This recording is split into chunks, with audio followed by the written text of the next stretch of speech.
Alam mo, matanda na kasi ako, pastor eh. Pero, in the background, sorry but I have to,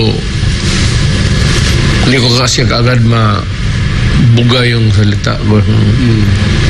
Di mo nga nakita walang oposisyon na. Nobody criticizes government. And good that India is being criticized. But the left, pero ang left is not hating government. Nabili na ang mga gagong putang ina. Only media. Wala kasi. You look, mga Pilipino, tignan ninyo. Walang liberal, walang kikriticize.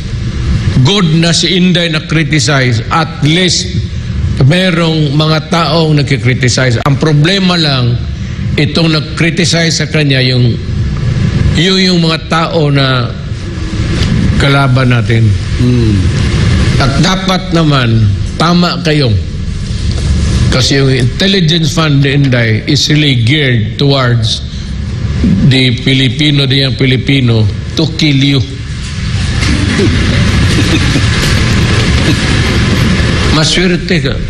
Kasi kung mabalik ako sa gobyerno, patay kayo lahat. Tatapusin ko na lang talaga kayo.